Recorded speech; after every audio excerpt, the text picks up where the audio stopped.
Okay, campers, rise and shine, and don't forget your booties, because it's going to be cold out there today. Welcome back to Should You Watch This with the Popcorn Priest, a weekly podcast for movie enthusiasts, ex-movie theater projectionists, new and old friends. Take the time to talk about a movie that we just watched and answer that very question, should or shouldn't you watch this? I want to extend a needle-nosed Ned welcome to Sack Lunch. Welcome back, man. Yeah. Hey, I mean, we gave a couple of spoilers last week. True. It's always hard not to do that. And so this week, I'm looking forward to just letting them fly. Yeah. We'll be finishing off our breakdown of this beloved movie, Groundhog Day from 1993. He's having the worst day of his life over and over. Buongiorno, signore. Time magazine raves. Let's all cheer Groundhog Day. Siskin and Ebert give it 2 thumbs up. Bill Murray, Andy McDowell. Groundhog Day, rated PG at theaters now. What a terrible quality trailer. Yeah, but it's still, when you hear it, it really, once again, that nostalgia, baby. It just takes you back to when like trailers were awesome. Yeah, I'm glad that like trailers lately have been utilizing that guy's voice that was making fun of the old trailer guy's voice, and now he actually is doing the trailers now. I think that's so awesome. But the trailers now are brutally long, man.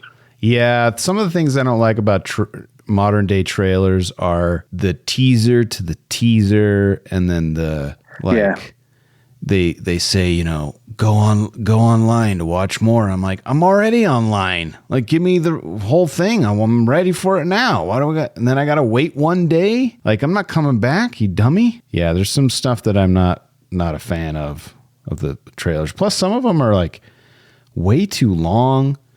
And I think that's what I'm saying. I mean, the last pod we did, we had to cut it off. Oh yeah. Rebel Moon was terrible.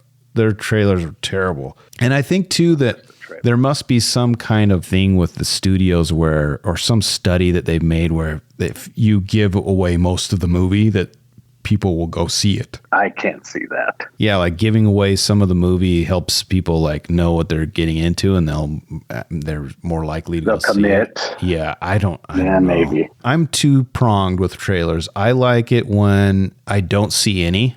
Like if I'm really pumped for a movie, I'll try to stay away from anything.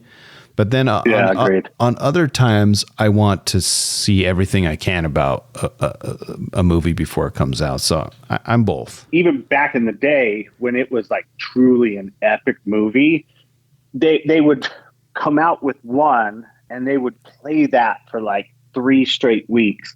And then you would see like 3 or 4 new cuts with a lot of added scenery into it. And you would get so excited for those ones because you hadn't seen them, and it would just edify how pumped up you are to go see that movie.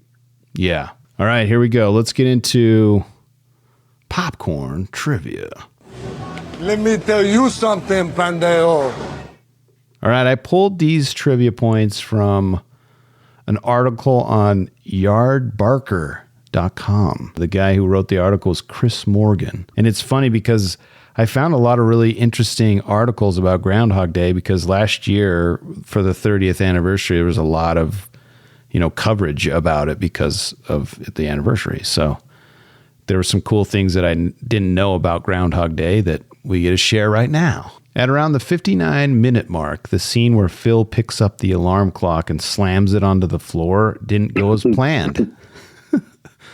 Bill Murray slammed down the clock, but it barely broke, so the crew bashed it with a hammer to give it the really smashed look. Okay. I can see that. Dude, it's so cathartic to watch him break the alarm clock over and over. It's so great. It really is. But when he really breaks it and it keeps playing like it's underwater, or don't you want to just get up and throw it out the window or something? Yeah, do the Office Space, like throw some rap music on and die, motherfucker, die, motherfucker, die.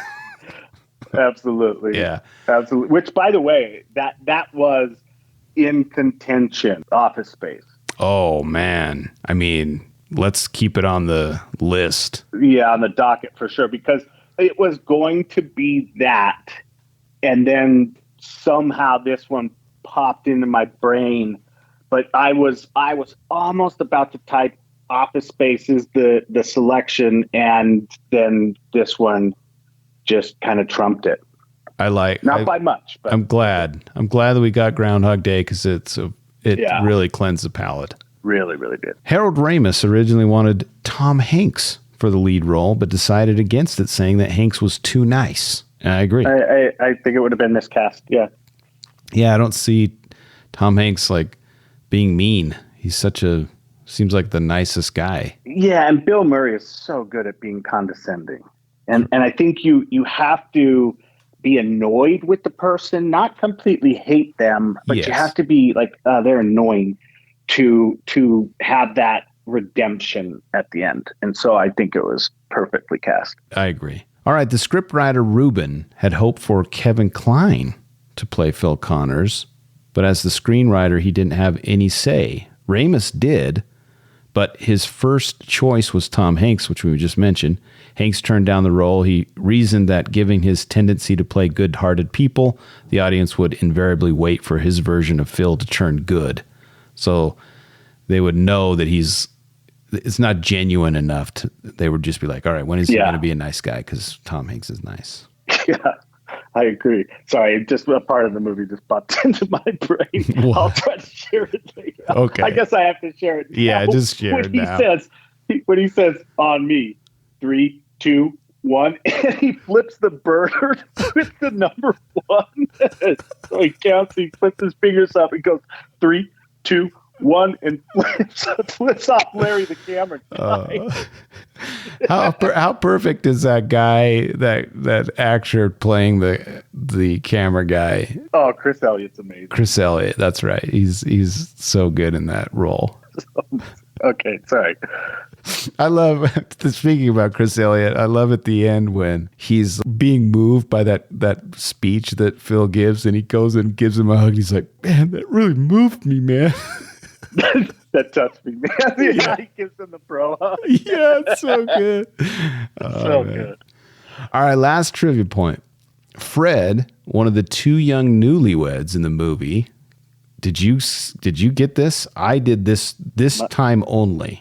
I've never noticed this Michael before. Shannon.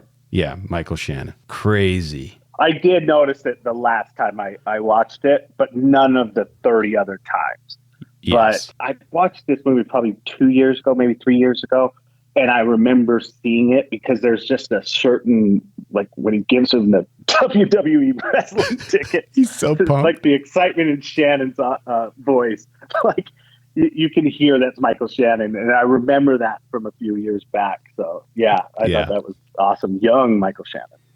Yeah, I think obviously it's his debut. It's his first film, and they had to use someone unknown because he's in the background for like most of the scenes. So they only use him a couple times, but he has to be there, right? Just sitting there. Yeah. It's almost like an extra. Anything before we go into beefs, puzzles, and redemption? No, I think you done good. All right, here we go. Popcorn beefs. Where's the beef? Hey, where's the beef? All right, I have 4 beefs, and they're varying levels of beefs. Some of them are not with the movie. Some of them are with other parties. But you'll just have to hear my beefs, okay? Let's get into it. The film was not filmed in Punxsutawney, Pennsylvania, but actually in Woodstock, Illinois, just 50 miles from Bill Murray's hometown of Wilmette, Illinois. There's a small plaque that reads, "Bill Murray stepped here," on the curb where Bill Murray continually steps into a puddle. Which is cool. There's another plaque on the building wall at the corner that says Ned's Corner, where Phil was continually accosted by Ned Ryerson. During the Ned scene, the sign for Woodstock Jewelers is clearly seen in the background. So I think that's cool. My beef is I get why they couldn't film it in Punxsutawney because I watched an interview with Harold Ramis, and he's like, we tried to go there, and it just didn't feel like Gobbler's Knob, which, by the way, every time I hear it, I just laugh. It's bad. It's a real thing, but it's not. There's a real Gobbler's Knob. I mean, I mean, how many times have you called somebody a knob gobbler? oh my gosh, more times than I watched Groundhog Day. Yeah, unfortunately.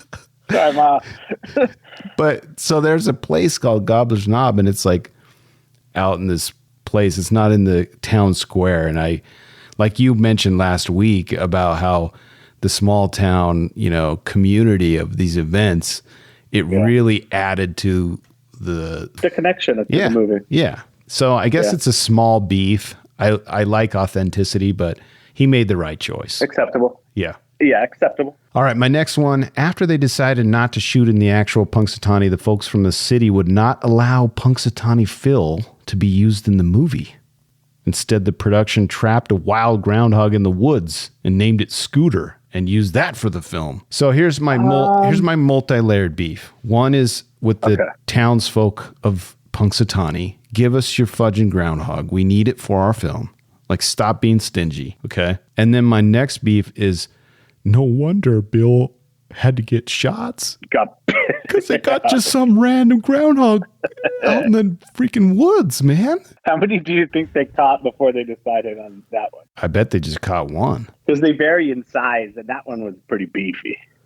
Yeah, listen, they should have got Punxsutawney because this guy's, well-fed. He's kind of lazy, probably.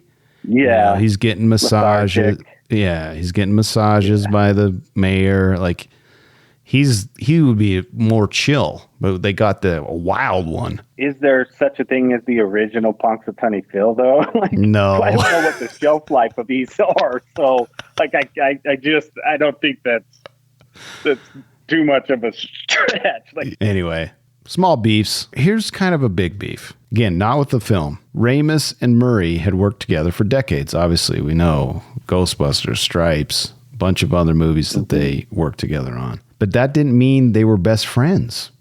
They clashed on the film in various ways.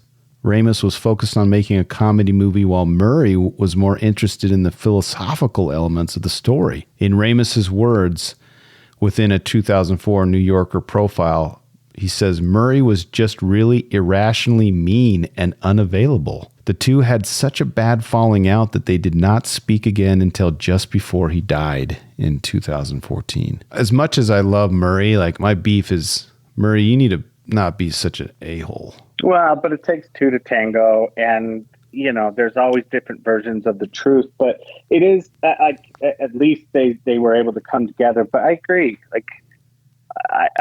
I don't see how you can not separate work from the outside of work. Yeah, that's a good beef. I'm a little sad to hear that. Yeah, me too.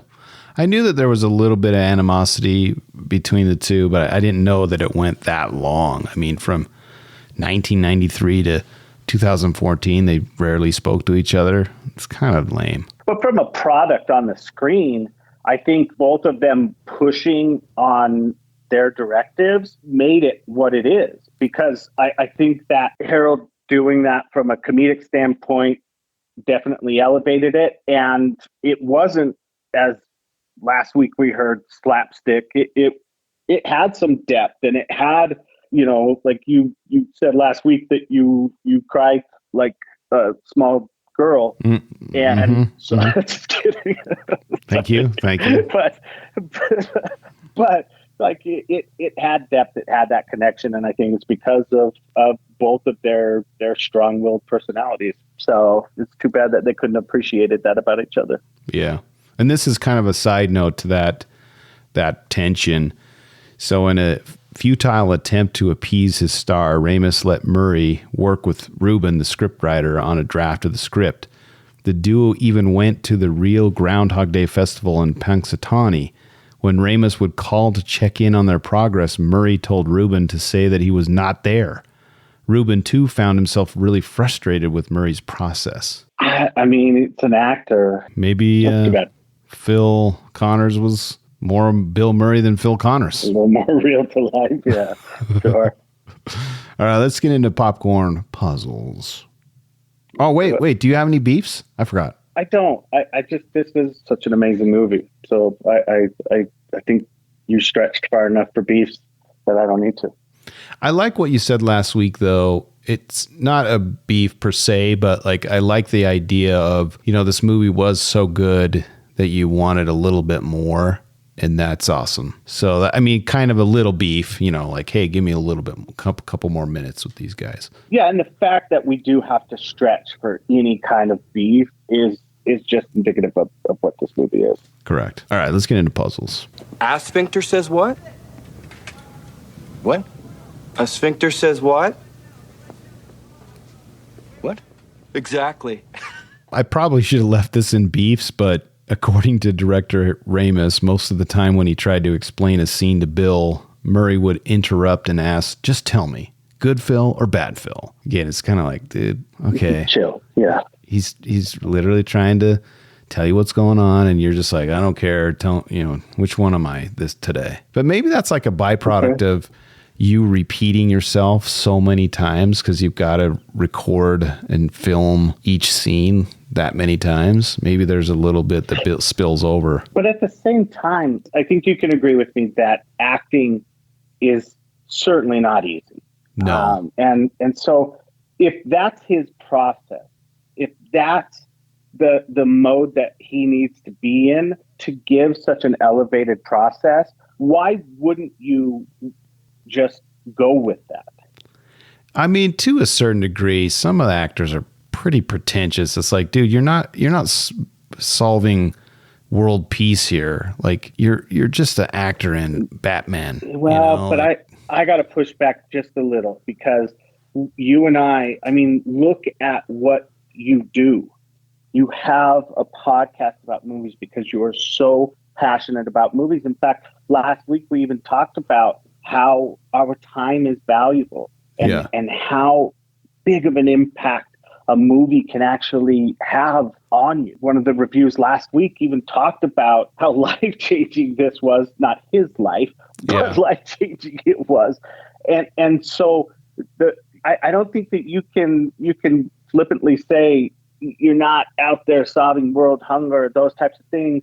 No, maybe not, but you sure as hell are keeping people alive for the 2 hours and beyond that particular movie has impacted these people. So I don't think we should understate what an amazing actor the impact they can have on the world. Yeah, and I'm not discrediting how good Bill is, and some actors are, but like you've heard of stories where people are so method, like Daniel Day-Lewis, where they won't. I mean, he was writing letters to Sally Field as Lincoln. And like, it's like, dude, you can drop it while we're getting craft services over here, dude. Like, I get you're really good at playing Lincoln, but you don't need to be Lincoln for 6 months, even when you're at your house. And like, you want to have a chair, a stool, instead of the stool that you want that they give you to sit while you're waiting for takes. You want one that was made in the 1800s. It's like, dude, okay, come on, man. Like, we get it. You're really good. I don't know. That's where I think the extreme is too much. Like these guys aren't, world peace leaders. They're you're actors. You're doing a good job and we pay you for it. Thank you. Yeah. I'm with you to a certain degree. All right. Here's the next puzzle that I was like today years old when I realized this. The actor who plays Buster Green, the man who presides over Punxsutawney's Groundhog Day festivities. Do you know who that is? I mean, I've seen him in a lot of movies, and like he was in a show with Chris Elliott back on Fox way back in the day. Correct. His name is Brian Doyle Murray. He's Bill Murray's brother. Yeah. Okay. He often appears in movies with him and in other movies, like you just said, but I never knew that he was his brother. I did not either. So there's That's a puzzle cool. Puzzle solved, I guess. That's awesome. Yeah. All right. The next two, I only have one more puzzle, but it's a two-pronged puzzle. And before I read you this was probably a 45-minute rabbit hole for me. So you're welcome, listeners, okay? How long, before I tell you what I found out, how long do you think Phil was in his time loop? What do you estimate the time that had passed if you add up the days? If you add up the days, I would probably say about 230 days. So not even a year. No, I don't think a year. See, that's not correct, but I appreciate your Hollywood math. So the only reason why I say that's incorrect is there's no way he could do all of those things and be basically a master at a lot of things in less than a year. Okay. Like, you think about all the things. He's a brilliant pianist. He learned 16th century French poetry and French. He learned how to do ice sculpting. He spent countless days on trying to bed women. And then all the other times where he was like effing around, just grabbing, stealing money and like trying to kill himself and all these other things. And then all the time where he was helping people every day. There's more than 260 odd days or whatever you just said. Yeah, I think you could accomplish a lot though. If you're piano lessons, for instance, you're doing those once or twice a week for an hour or two. And within a couple of years, you're going to be pretty dang good. And if he's practicing 3-4 hours a day for 70 straight days, he's going to get pretty good. And then at the same time, he's got enough time in the day to devote another 4 or 5 hours a day for 70 straight days at carving ice and those types of things. True. So I think it's just a matter of how you use your time. But is there an estimate of how long he was in the loop for? So I've gotten multiple places where I found information, and some of it's ridiculous, which I think is fun to hear about, like Reddit posts agreed. and people who are, neckbeards are trying to figure it out. I found some stuff from what Ramis said, too, who's the director, and then who worked with the scriptwriter and who came up with the story. So I've got those two kind of sides of the estimate. So here they are. We're not told why Phil is stuck in a time loop, which I think is great. I'm glad that we don't know. Ramis always said in his interviews, he's like, it doesn't matter how he's in a time loop. It's just he is. Okay. And we're never told just how long he's there. People have accepted that.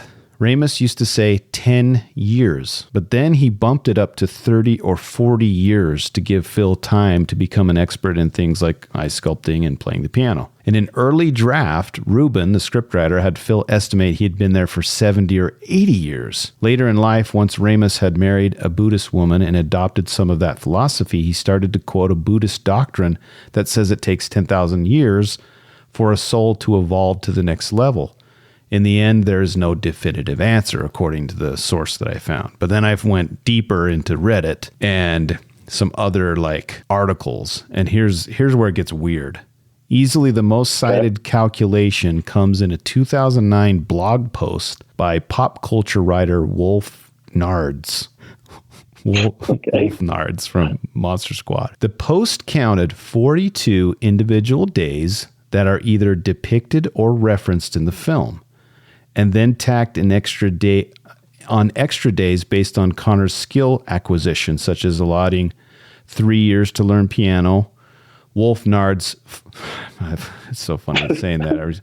Wolf Nard's final total was 8 years, 8 months, and 16 days. However, in 2011, the website What Culture delivered an even more obsessive calculation, arriving at a total of 33 years and 350 days. However, this version suffers from some extreme overestimates, such as the supposition that since Connors is seen at one point to recite French poetry, he must have spent 12 years of his life in the time loop exclusively learning French. No. You don't need 12 years to learn a language. But wait a minute. First of all, we don't even know if he knew the language. He could have just memorized the poem in a couple of words. Well, yeah, they're making some assumptions, like it says that he actually speaks French, and because she asks him, he's like, "Oh yeah, I speak French." I think I'm on the. So you're saying not even a year? I'm just gonna say I would say anywhere from 10 years to 30 years. That's where I'm at. I don't know, man. I feel like you could accomplish A lot, man. A lot. Well, how many days would it take for you, since we're on talking about this, for you to contemplate in a very serious way suicide? I don't want to bring the pod down, but I'm curious, like, is it a year of spending the same day over and over where you're just like, all right, I'm going to try this. I'm done. No, it'd have to be a long ass time, man. Like a long ass time. Because we referenced it a couple times last week that, how often did you think, have we thought in our lives, man, what would I do with that?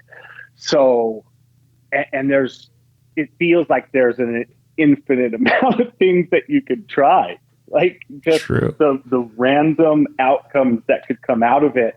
And it's not like you're cast away and you're on an island by yourself. I mean, you're there. You can see that in short periods of time, he's able to manufacture deep connections with these people. And so in that single day. So I don't think I would, man, ever. I honestly don't. I think it would be, obviously if I'm not leaving anything behind, which it seems like he wasn't, then sky's the limit. Yeah, I for sure would have jumped off a building. I would have tried, like, the idea that it's so funny in the show, but like him thinking it's got to be the groundhog. That's the thing that I've got to kill. And I'm going to kill myself with the Punxsutawney Phil. Wait, maybe I misunderstood then. Are you saying like how long until I was like, let's just see what happens?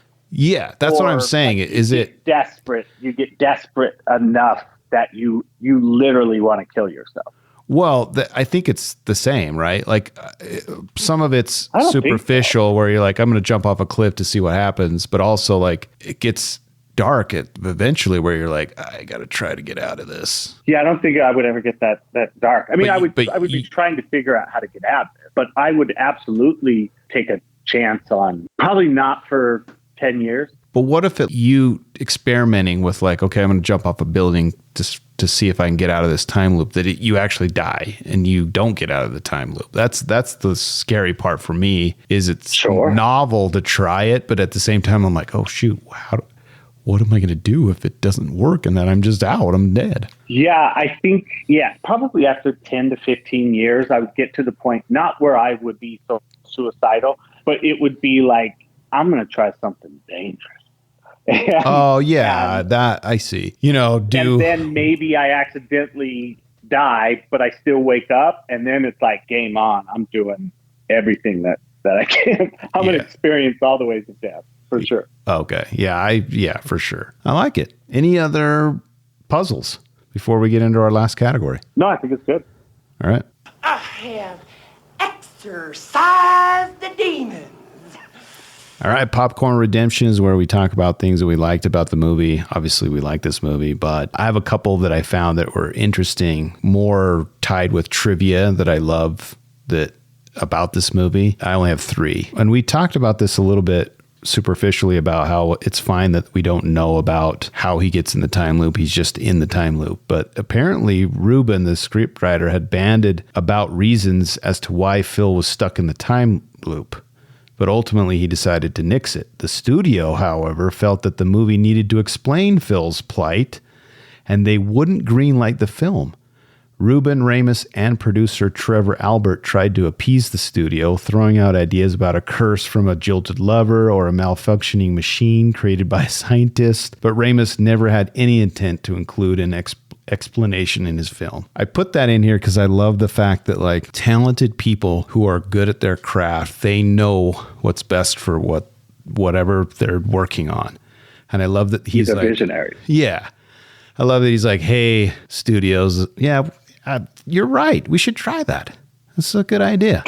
And then you have no intention of ever doing it. It's so awesome. Like he just deletes the voicemail without even listening to it.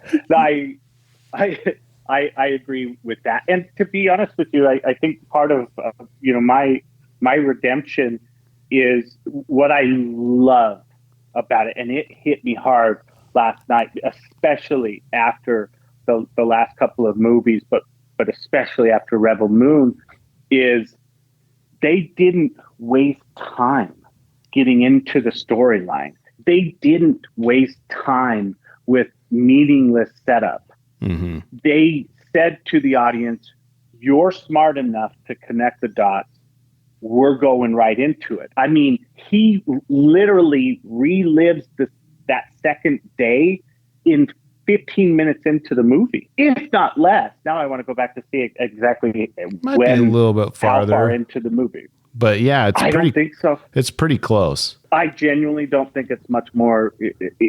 Maybe 20 minutes. It might even be less. Max. Yeah, I think that's stretching it. But I just appreciated that about it. Yeah. Like it didn't miss the mark there. It allowed to get in and give us different experiences and enough to fulfill me, but still leave me wanting more. So I just think that it delivered on so many different levels, including jumping right in with both feet. I loved it. I agree. I kind of don't want to say this because I feel like it will ruin your life, but because I've said this to multiple people in my life, and they always come back to me and say, why did you ever point this out to me? I hate you so much. But Okay. maybe do you want to hear this nugget that's running around in my brain all the time? It probably was because of this movie. So I have this notion, this thought of like about everything in my life, not just like very high level experiences in life, but like there is a finite time to everything. If I pick up a toothpaste tube, I know that one day I'm going to squirt the last bit of toothpaste on my toothbrush. And I think about that. But it also goes deeper where like there will be one day where my daughter does not want me to lay by her at nighttime when I'm tucking her in. There'll be a night where she's like, good night, Daddy. And I'm like, okay, see you later. You know, like, bye. Or there will be one last time where you sleep in your house before you go to another one. You don't know, it's not precise, but there will be a time where it's like, this was our last night. And sometimes you don't know until you're outside of the time where you're like, oh shoot, I didn't realize that was the last time I was going to see that guy. That last encounter was the last time there will be the day where you went out and played with your friends all night, you know, riding bikes. That was the last time you did that, but you didn't know, you know? So I have this weird thing where I think about that and I'm like, number one, it's not healthy, but number two, it also makes me appreciate life and life experiences, and I try to live in the moment, right? So anyway. Well, here's what I'll say in response to that, though, is that you're saying that everything is finite. Here's where I'll change that thought process just a little bit. Like you just said, you never know when it's the last time you say goodbye, the last time you get to shoot zombags with that person. Yeah. But what you've got to remember is there has to be a last time to be a first time that you remember that person in that way. And then there's got to be a second memory of that person or a different experience you had with that person to be the first, second memory, et cetera, et cetera. And so you always have to leave something behind to embrace that next experience. And if you can, you know, it's I apologize if this gets a little deep, and if you want to cut this, I fully support it. But but my wife lost her father 2 years ago to COVID. It was right at the height of COVID, a difficult thing for the entire family. Yeah.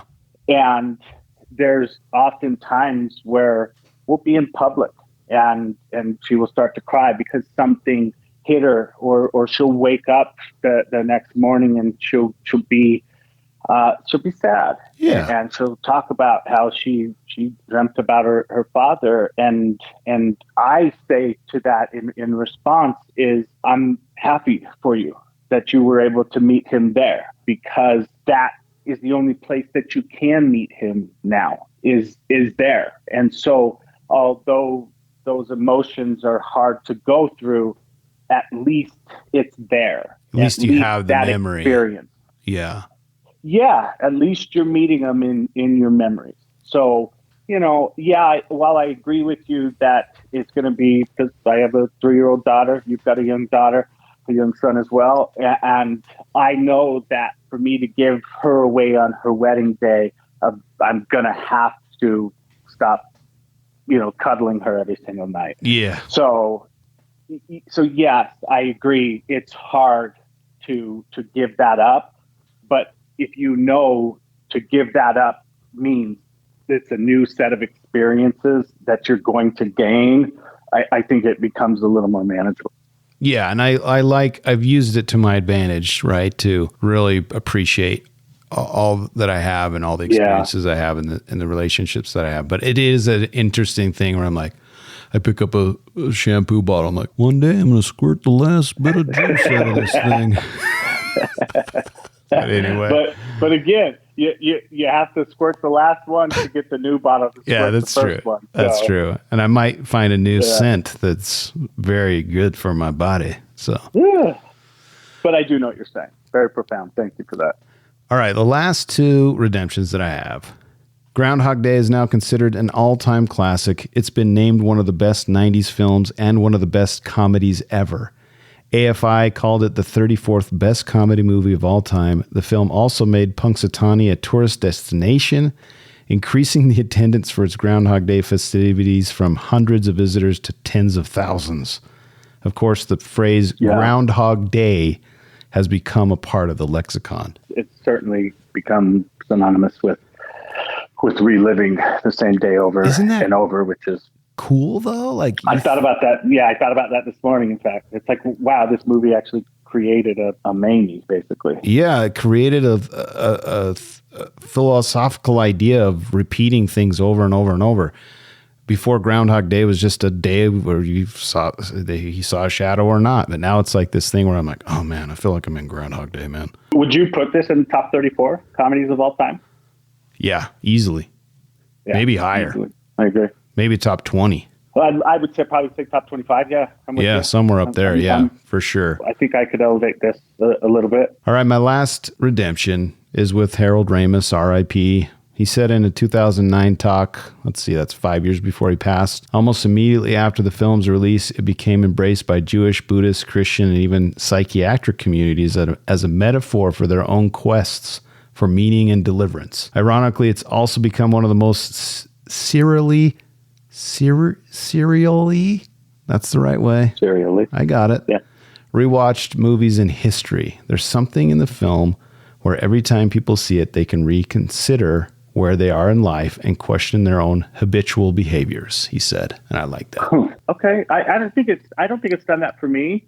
And we talked last week a little bit about the religious aspects of it, which I don't discount. I just say there's one blanket for all of society, where you're kind of saying, hey, there's multiple blankets. I'm saying, hey, this is just one blanket for everybody.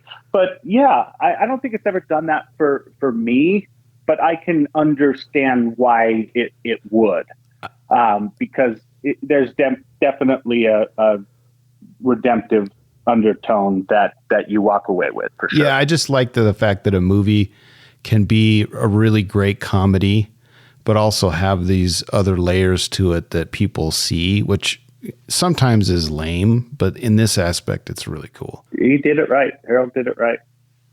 Any redemptions for you before we give our rating and wrap this up? I think I kind of laid out how, a lot of what this did for me. I think we did it justice. Well, I have to thank you for picking this film, and for me, for sure, it's a golden bucket. Look, and I don't give them out easy, but this is a no-brainer. Golden bucket. Yes. Yeah, I like the fact that we can pick golden buckets sometimes. We can pepper them in. Yeah, and I think, this is probably only the fourth movie of all the ones that you've allowed me to be a guest on that we've double golden. Yeah, what are the other ones? Like, there hasn't been a lot. I can't tell you right now. Probably. But maybe we've got to bring that to the masses.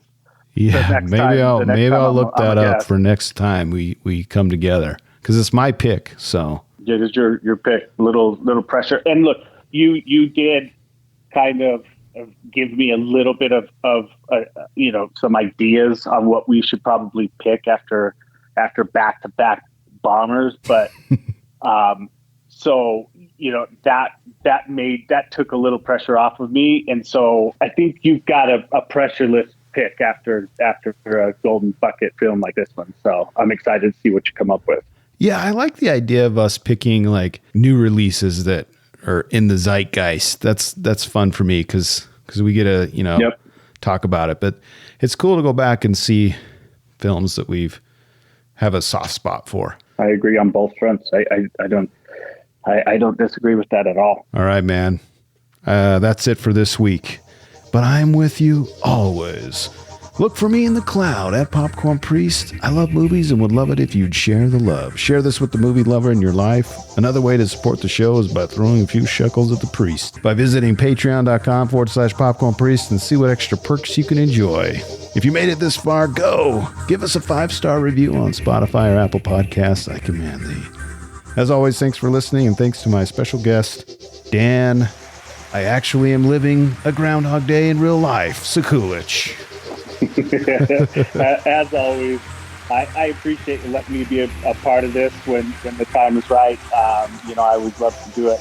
And for all the listeners out there, I'm not big on social media, as you know.